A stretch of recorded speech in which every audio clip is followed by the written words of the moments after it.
사랑하는 가족 또는 친구와 지인의 기도와 사랑 가운데 이 자리에 처음 발걸음하신 모든 분들을 주님의 이름으로 환영하고 축복합니다. 모든 성도들이 정말 사모하는 마음으로 기도하며 기다렸습니다. 오늘 아마 저희 교회 오신 분들 가운데 태어나서 처음으로 교회에 오신 분들도 계실 거고요. 또 어렸을 적에 성탄절이나 부활절 때 친구 따라서 또 이렇게 맛있는 간식을 준다고 하니까 또 한두 번 교회에 발걸음한 분도 계실 겁니다. 또 어떤 분은 전에 내가 사실 몇 년간 신앙생활 해왔는데 이런저런 이유와 또 상황으로 인해서 오랜 동안 냉담의 시간을 갖고 있다가 다시 한번 용기를 내서 걸음하신 분도 계실 겁니다. 그렇다면 왜 이 시간 그토록 여러분 곁에 계신 분들이 여러분을 위해서 기도하고 이 자리에 나오기를 사모했는지 오늘 말씀을 통해서 그 진심을 나누는 시간이 되기를 소망합니다. 더불어서 그 은혜와 감격 가운데 여러분의 인생이 예수 그리스도의 복음 안에서 새롭게 되시길 주님의 이름으로 축원합니다. 아마 오늘 말씀은 교회 다닌 분이 아니시더라도 이렇게 한 번쯤은 들어본 말씀일 겁니다. 일명 돌아온 탕자의 비유라고도 하는데요. 내용은 이렇습니다. 한 아버지에게 두 아들이 있었습니다. 그런데 그 중에 둘째 아들이 어느 날 아버지에게 찾아와서 이렇게 말합니다. 아버지 이제 나중에 시간이 지나면 돌아가실 텐데 그러면 저에게 할당된 유산을 좀 먼저 좀 달라고 말하는 겁니다. 여러분 그 당시도 그렇고 지금도 그렇고요. 건강하게 살아계신 아버지 앞에서 이런 말을 자녀가 한다는 건 도저히 용납할 수 없는 일일 거예요. 굉장히 무례한 자녀일 겁니다. 그런데 이 말을 들은 아버지가 오늘 말씀에 둘째 아들의 그 이야기를 그대로 받아서 자녀에게 그에게 돌아갈 분깃을 유산을 다 내어줍니다.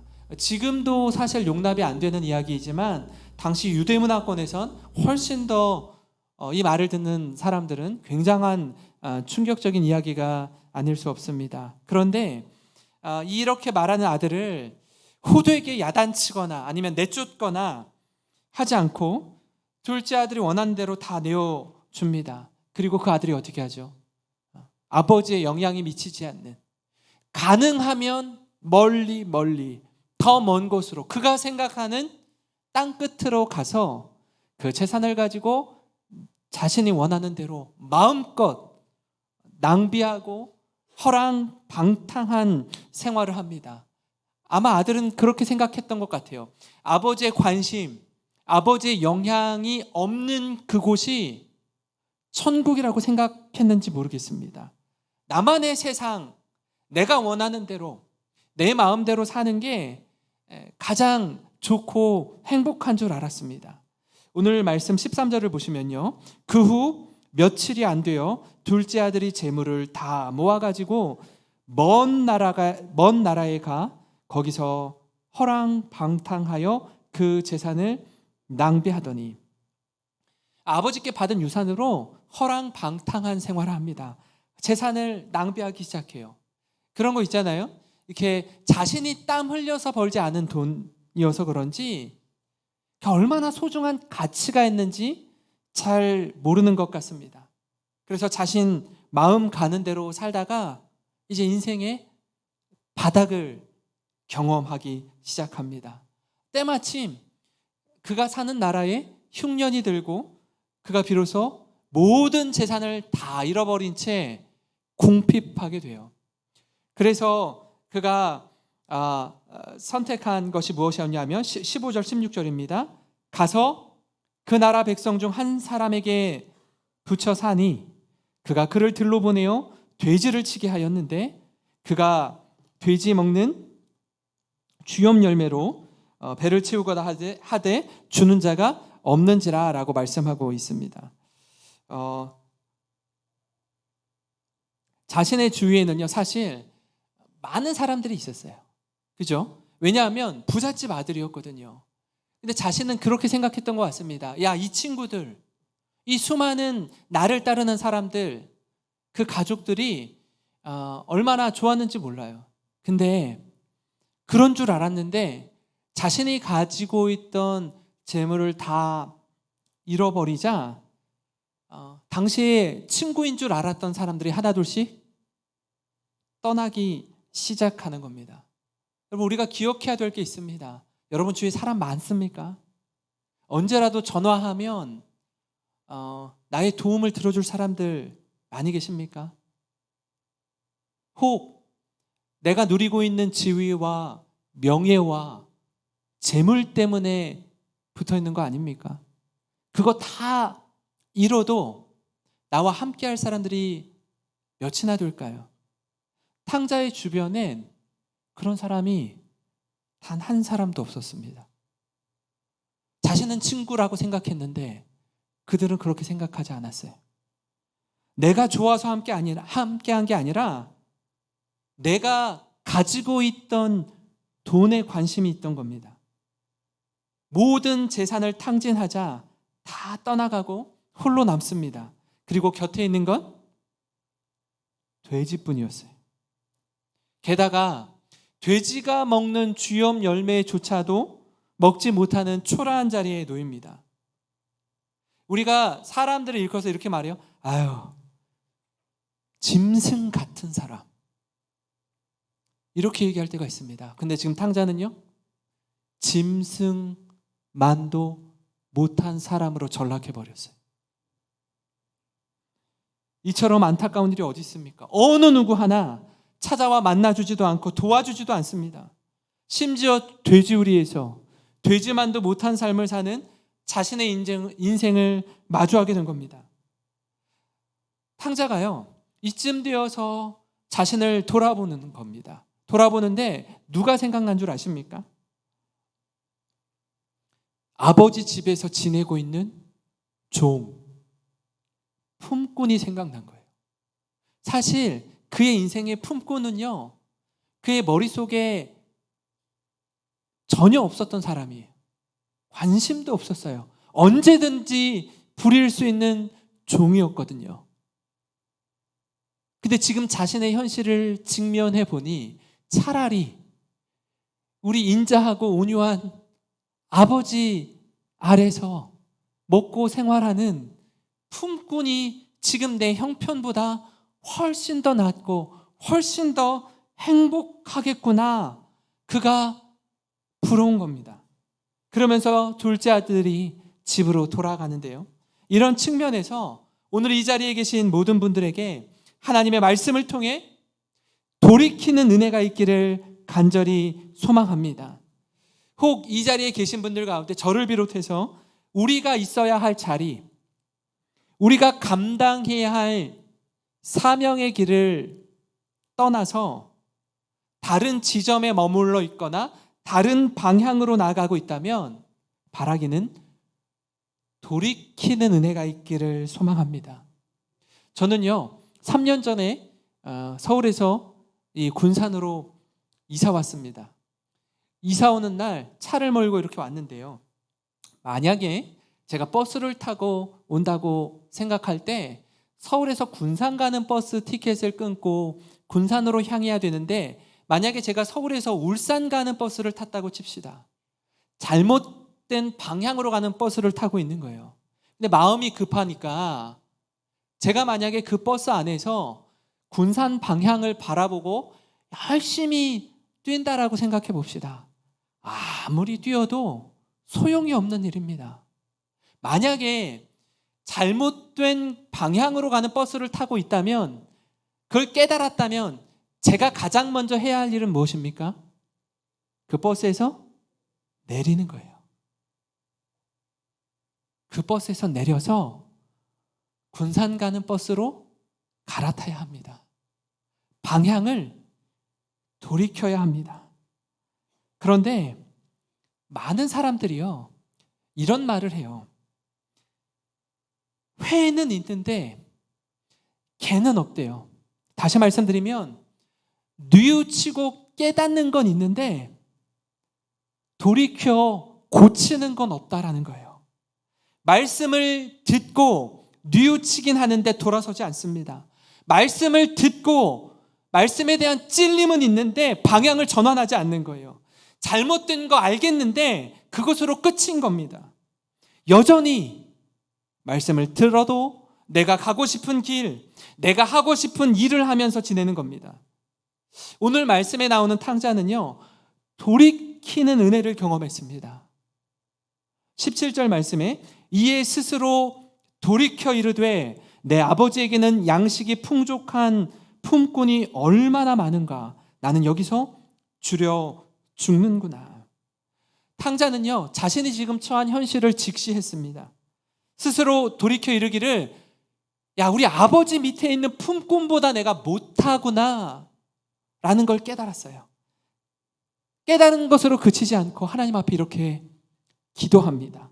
18절 19절 말씀인데요, 내가 일어나 아버지께 가서 이르기를, 아버지, 내가 하늘과 아버지께 죄를 지었사오니 지금부터는 아버지의 아들이라 일컬음을 감당하지 못하겠나이다. 나를 품꾼의 하나로 보소서 하리라 하고, 이제 자기가 돌이켜서 가겠다라는 거예요. 하나님과 아버지께 죄를 지었습니다. 아버지의 아들로서의 자격을 상실했습니다. 그저 품꾼의 하나로 사용해 주신다면 너무나 감사하겠습니다 라고 말하고, 거기까지 기도하고 그치는 것이 아니라 실제로 일어나 돌이켜 아버지께로 나아갑니다. 20절 상반절을 보시면요, 이에 일어나서 아버지께로 돌아가니라. 사랑하는 성도 여러분, 탕자의 모습을 통해 보여주듯이 우리 인생 가운데 돌이키는 은혜가 있기를 소망합니다. 아마 어떤 분들은요, 너무나 오랜만에 교회에 나오신 분들, 또는 교회라는 곳에 처음 오신 분들은 이렇게 생각할지 모르겠습니다.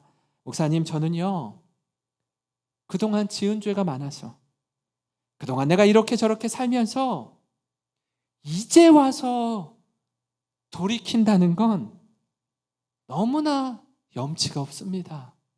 그냥 저는요, 이렇게 살다가 차라리 죽는 게 낫습니다 라고 생각하는 분이 계실지 모르겠습니다. 그러나 하나님은요, 그런 우리의 모습에도 불구하고, 염치 불구하고 하나님께 나아오는 것을 기다리고 계실 뿐 아니라 하나님께 돌이켜 나아오는 것이 복인 줄 믿으시기 바랍니다. 사람이라면 아버지가 그렇게 나오는 아들을 물리칠 수 있고, 너는 앞으로 내 아들 아니라고 썩 물러가라고 할 수 있어요. 그러나 하나님은 그런 분이 아니십니다. 두 팔 벌려서 우리를 안아주시고 사랑하는 분임을 기억하며 주님께 돌아오는 모든 성도 되시길 주님의 이름으로 축원합니다. 그런가 하면요, 이 시간 하나님의 말씀을 통해 우리를 기다리고 계시는 하나님의 사랑을 경험하시기 바랍니다. 여러분, 탕자가 아버지께로 돌아오는 걸음이 어땠을까요? 아마 쉬운 여정이 아니었을 겁니다. 그리고 멀리 갔기 때문에 여러분, 멀리 갈수록 돌아오는 시간도 많은 오랜 시간이 걸립니다. 그죠? 좀 어느 정도 적당한 거리를 갔으면 돌아오는 시간이 짧을 텐데 너무 멀리 갔기 때문에 돌아오는 시간도 오래일 뿐 아니라 돌아오면서 아마 이런 생각을 하지 않았을까 생각돼요. 아버지가 혹시 나를 받아주지 않으면 어떡하지? 이런 나를 바라보는 형의 시선은 어떨까?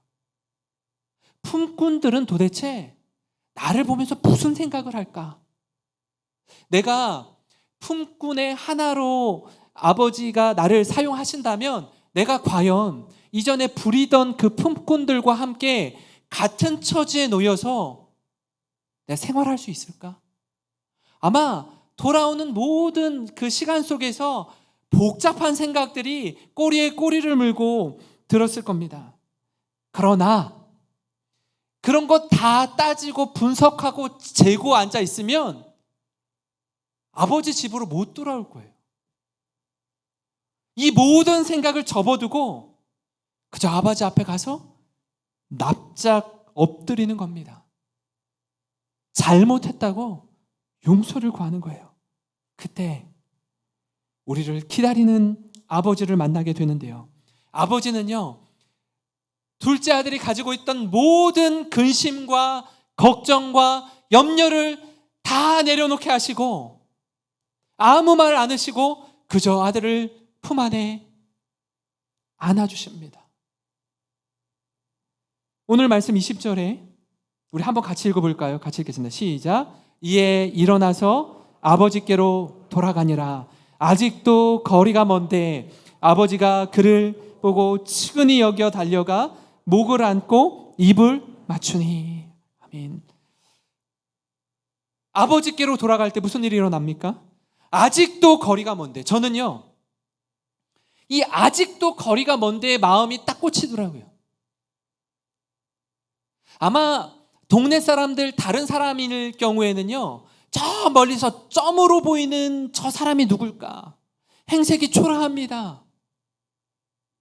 거지입니다. 누군지 알아볼 수 없을 거예요. 근데 누구는 알아봐요? 아버지는 알아보는 거예요. 아버지는 알아보는 거예요.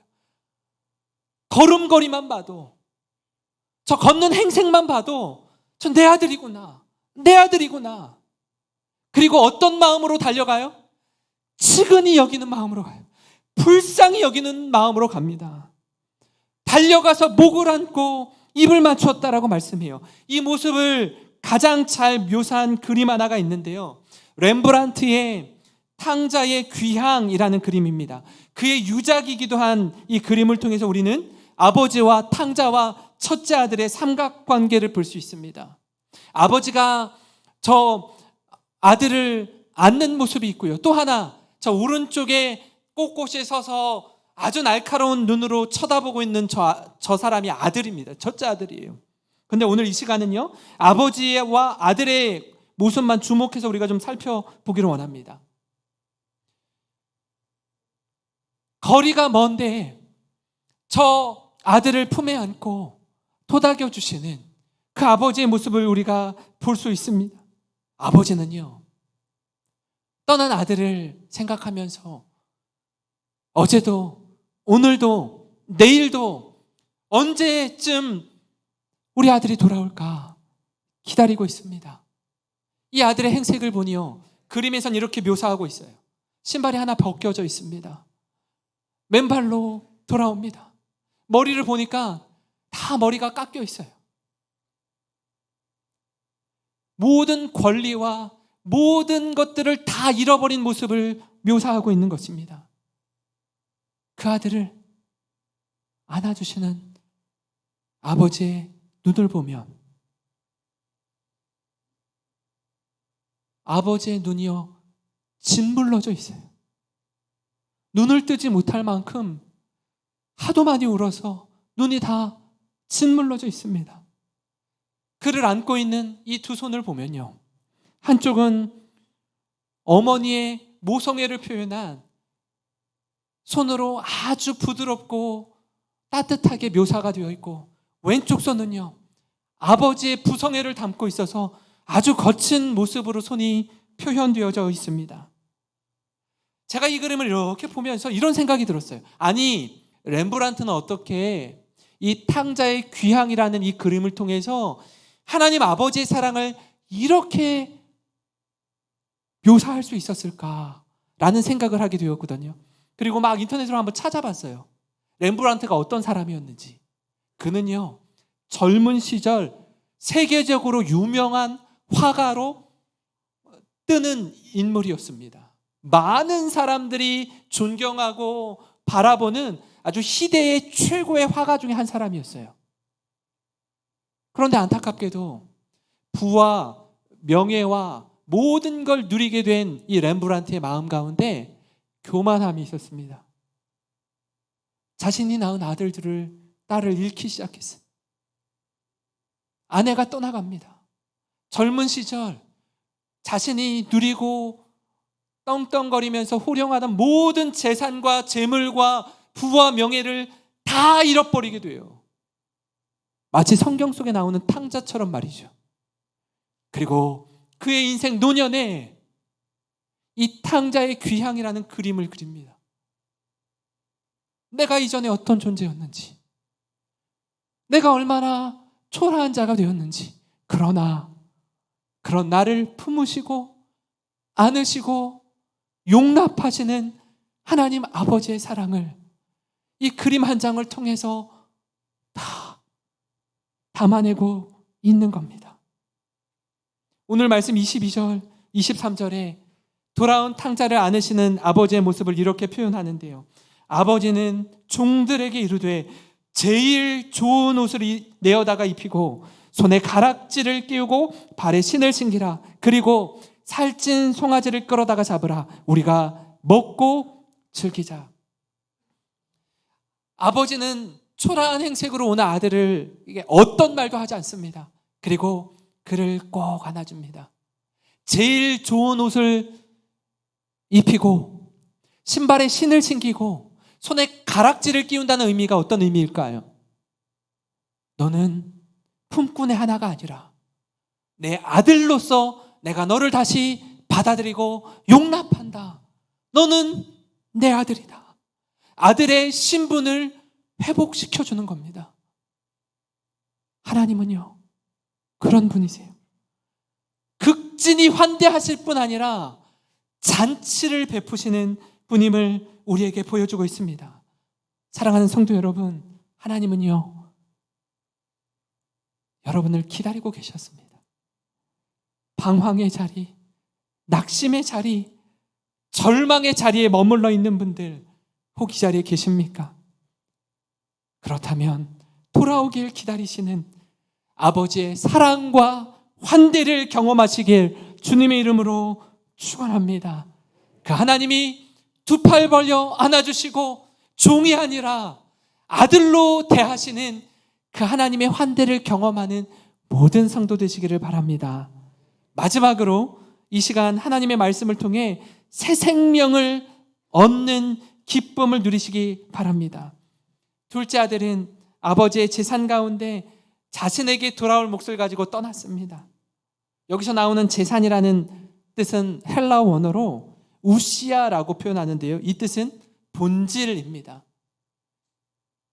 그리고 모든 살림살이를 가지고 나아갔다라고 말하는데 이 살림은 비오스라고 해요. 생명이라는 뜻입니다. 여기서 바이오라는 영어 단어가 나옵니다. 하나님의 본질은요, 생명을 나눠주시되 우리에게 풍성히 나누어 주시는 것이 하나님의 본질입니다. 하나님과 동행하면 생명을 풍성하게 누릴 수 있어요. 근데 그 하나님으로부터 멀어지면 생명을 잃게 됩니다. 둘째 아들은요, 그 생명을 분배받아서 멀리 멀리 떠나갔습니다. 생명의 근원이신 하나님으로부터 떨어져 나가면 생명이 고갈됩니다. 요한계시록 3장 1절에 내가 내 행위를 아노니 내가 살았다 하는 이름은 가졌으나 죽은 자로다. 살아있는 것 같지만 꽃이 뿌리를 떠나서 꺾여지고 꽂히면 아름다운 꽃꽂이로 여러분 일주일도 채 가지 못합니다. 하나님과 단절되면 그 생명은 얼마 가지 못해 죽게 됩니다. 그 아들이 돌아올 때에 아버지가 이렇게 말합니다. 24절인데요. 이 내 아들은 죽었다가 다시 살아났으며 내가 잃었다가 다시 얻었노라 하니 그들이 즐거워하더라.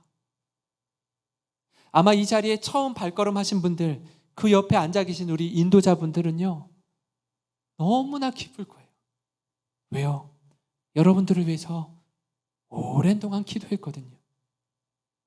이 자리에 나오기까지 수많은 시간을 여러분을 위해서 기도했습니다. 이 기쁨을 무엇으로 다 표현할 수 있겠습니까? 과거 제가 초등학교 다닐 때, 그때 국민학교라고 했죠. 학교 다닐 때 우유급식이 있었어요. 얼마를 내면 매일 아침마다 우유를 줬습니다. 그 우유를 마시다가 어느 날 뭐 하나를 이렇게 봤어요. 보니까 뭐냐면 우유팩에 잃어버린 아이를 찾습니다 하는 게 이렇게 새겨져 있더라고요. 이 아이의 키는 어떻고, 나이는 어떻고, 몸무게는 어떻고, 신상차기는 어땠는지 다 기록했습니다. 이거 누가 넣었을까요? 부모님이 넣었을 거예요. 부모님이. 우리 아이 좀 제발 찾아주십시오. 우리 아이를 잃어버렸습니다. 어떻게 해서든지 찾으려는 마음 하나로 말입니다. 이보다 더 오래전에는 어떻게 했죠? 자녀를 잃어버리면 부모님이요, 그 집을 떠나지 않아요.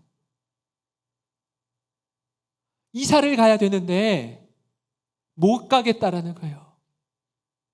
못 가겠다라는 거예요. 나는 평생 이 집에 머물면서 살겠다라는 거예요. 왜 그런가 물어봤더니 그 아들이 언젠가 우리 집에 돌아올 때에 왔는데 부모님이 없어. 왔는데 다른 사람이 살고 있으면 만나지를 못하잖아요. 못 떠나겠다는 거예요. 죽을 때까지 나는 여기서 살겠다고. 언젠가 돌아올 그 아들을 위해서 내 자녀를 기다리면서 이 자리에 머물겠다라는 겁니다. 오늘 말씀에 탕자의 아버지는 그렇게 집 나간 자식을 기다렸습니다. 그 잃어버린 아들이 아직도 거리가 먼데, 점같이 보이는데, 행색이 초췌한데, 거지 같은 몰골로 오는데 어떤 모습으로 돌아오는가가 중요한 게 아니라 돌아왔다라는 게 중요한 거예요. 돌아왔다라는 게. 사랑하는 성도 여러분, 오늘 이 자리에 처음 나오신 분들 바라기는 잃어버린 기쁨을 회복하고 하나님의 크신 사랑을 충만히 경험하는 은혜가 있기를 소망합니다. 이전에는 여러분, 내가 내 인생의 주인이 되어서 나의 인생의 마스터 플랜을 세우고 5년 후에는 내가 이렇게 살고 10년 후에는 내가 이렇게 살고 20년 후에는 내가 이렇게 살 겁니다. 모든 계획을 촘촘히 세워놓고 살아봤는데 여러분, 생각대로 뜻대로 잘 살아지시던가요? 그렇지 않죠. 때로는 눈물 나는 시간도 보냅니다. 때로는 말로 다 할 수 없이 기쁨과 영광을 누릴 때도 있습니다. 이 오르락내리락 하는 인생길 가운데 얼마나 힘들고 지친 인생을 살아 계십니까? 그러면 제가 여러분에게 예수님을 소개해 드리는데, 우리 주님 믿으면, 예수 믿어서 그러면 도대체 좋은 게 무엇입니까? 그런 고난, 그런 슬픔, 그런 아픔 하나도 겪지 않고 지냅니까? 아닙니다. 똑같이 경험합니다. 아픔이 있고요, 눈물이 있어요. 그럼 도대체 예수 믿어서 좋은 게 무엇입니까? 우리의 인생의 주인 되시는 주님께서 인도하시는 삶을 살게 됩니다. 인도함을 받는 인생을 사는 거예요. 내 인생의 가이드가 계신 거예요. 여러분, 여행 가보셨어요? 여행. 가이드가 있는 여행과 가이드가 없는 여행, 저는 두 가지 여행을 다 다녀봤거든요. 가이드가 있는 여행이 훨씬 편하더라고요. 가이드가 인도하는 대로 따라가면 돼요. 모든 통역이며 그 나라의 문화며 그 나라의 언어며 생활이며 어떤 역사적 배경이 있는지 다 가르쳐줘요. 가이드가 없이 가봤더니 너무나 힘들더라고요. 말도 통하지 않고요, 가다가 잘못된 길로 들어서고요, 우왕좌왕하고요, 너무 힘들더라고요. 나를 인도하신 하나님, 여기까지 인도해 주신 그 하나님의 사랑을 경험하셨으면 좋겠습니다. 그래서 아주 엎드러지지 않고 완전히 낙심 가운데 있는 것이 아니라 다시금 일어나 하나님을 바라보는 겁니다. 왜 그렇습니까? 내게 생명을 주시는 분이 하나님이시기 때문에 그렇습니다. 살아도 주를 위해, 죽어도 주를 위해 하나님의 영광을 위해 살고 죽는, 그래서 눈에 보이는 것에만 매여 사는 것이 아니라 영원에 대한 소망을 가지고 세상을 바라보는 안목을 갖게 됩니다. 사랑하는 성도 여러분, 바라기는 이 새 생명의 기쁨을 함께 누리며 살아가길 주님의 이름으로 축원합니다. 그런 모든 성도님이 되시기를 간절히 소망합니다.